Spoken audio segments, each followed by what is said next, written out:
Hi friends, welcome back to our channel. Friends, ఈరోజు వీడియోలో నేను సంచుల్ని మనం రీయూజ్ ఎలా చేసుకోవాలి అనేది నేను ఈ వీడియోలో చూపిస్తున్నాను. చూడండి, మీ అందరికీ యూజ్ అవుతుంది అనుకుంటున్నాను ఈ వీడియో అయితే. ఎందుకంటే చాలామందికి కిచెన్లో పేపర్స్ సర్దుకుండే కొద్దీ ఇంకా అవి తడి అయ్యి లేదా ఏదో ఒకటి పడి పాడైపోతూ ఉంటాయి. ప్రతిసారి మనం పేపర్స్ మార్చుకుంటూనే ఉంటాం కదా.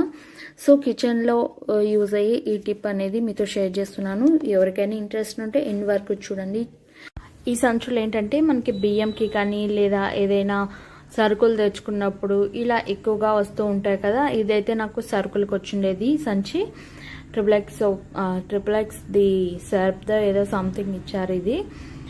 సో సరుకులకి ఇచ్చారు కాబట్టి నేను దీన్ని ఇంకా పక్కన దేనికి ఎక్కువగా యూజ్ చేయము కాబట్టి దీన్ని నేను కట్ చేసేసి నేను సామాన్లకి వేసుకుంటున్నాను. కిచెన్లో మనకి పేపర్లు అవన్నీ ఎక్కువగా యూజ్ చేస్తూ ఉంటాం, మళ్ళీ వాటిని మార్చుకుంటూనే ఉండాలి. ఇదైతే ఒకసారి వేసుకున్నామంటే దీన్ని మళ్ళీ వాష్ చేసుకొని మళ్ళీ దీన్నే యూజ్ చేసుకోవచ్చు. ఇదైతే నాకు మా ఫ్రెండ్ దగ్గర నేను చూశాను. తను ఇలాగే చేస్తుంది. ఏంటి అలా చేస్తున్నావు అంటే, తనైతే నేను ఇలాగే చేస్తాను, నాకు పేపర్స్ అవన్నీ చేంజ్ చేసుకుంటూ ఉన్నామంటే పేపర్స్ ఎక్కువగా కావాలి కదా.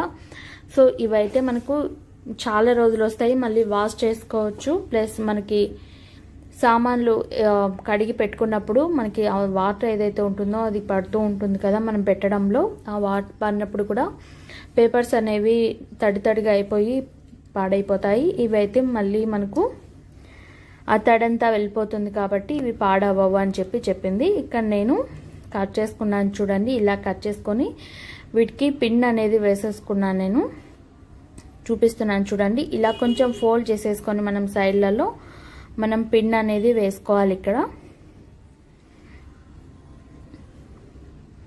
చూడండి, ఇలా మనం పిన్ అనేది వేసేసుకోవాలి. ఇక్కడ రెండింటిని నేను జాయిన్ చేసుకున్నాను. కొంచెం పొడవు వస్తుందని చెప్పి ఇందాక కట్ చేసినది చూసారు కదా, అలా రెండింటిని కట్ చేసుకొని దీన్ని జాయిన్ చేసుకున్నాను. కొంచెం పొడవు వస్తుందని చెప్పి మీ సెల్ఫ్ ఎంతైతే పొడవు ఉంటుందో, అంటే కిచెన్లో ఉన్న ఆ కబోర్డ్స్ ఎంత సైజు ఉంటాయో ఆ సైజుగా మీరు కట్ చేసుకోండి.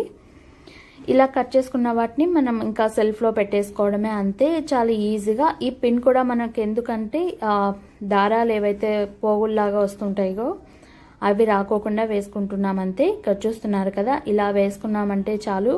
వీటి మీద ఏవైనా మరకలు పడినా కూడా మనం ఒక క్లాత్తో మనం క్లీన్ చేసేయచ్చు, ఈజీగా క్లీన్ అయిపోతాయి. చూడండి, నేను చాలా రోజుల నుంచి ఈ టిప్ అనేది యూజ్ చేస్తున్నాను. నాకైతే బాగుంటుంది. నేను వీటిని మళ్ళీ క్లీన్ చేసుకొని మళ్ళీ యూజ్ చేస్తూనే ఉంటాను. జస్ట్ మనం స్క్రబ్బర్తో జస్ట్ అలా వాష్ చేసేసామంటే సరిపోతుంది, ఈజీగా పోతుంది. ఏవైనా మరకలు ఉన్నా కూడా. మీ అందరికీ ఈ టిప్ అనేది యూజ్ అయిందనుకుంటున్నాను. మీలో ఎంతమందికి ఈ టిప్ తెలుసు అనేది అయితే నాకు కామెంట్స్లో తెలియచేయండి. అలాగే మీకు ఈ టిప్ యూజ్ అయింటే ఒక లైక్ చేసేసి కామెంట్లో తెలియచేయండి మీకు ఈ టిప్ యూజ్ అయిందని చెప్పి. ఇంకా మీకు ఇలాంటి రీయూజ్డ్ ఐడియాస్ ఏవైనా మీకు కావాలంటే నాకు కామెంట్స్లో చెప్పారంటే నాకు తెలిసినవి నేను మీతో షేర్ చేస్తాను. చాలా వరకు మనం పడేస్తూ ఉంటాము, మనకు యూజ్ అవ్వవని. ప్రతి ఒక్క వస్తువు మనకు యూజ్ అవుతుంది, దాన్ని ఇంకొక రకంగా మనం దాన్ని రీయూజ్ చేసుకోవచ్చు. సో నాకు తెలిసిన ఐడియాస్ మీకు కావాలంటే కామెంట్స్లో తెలియచేయండి.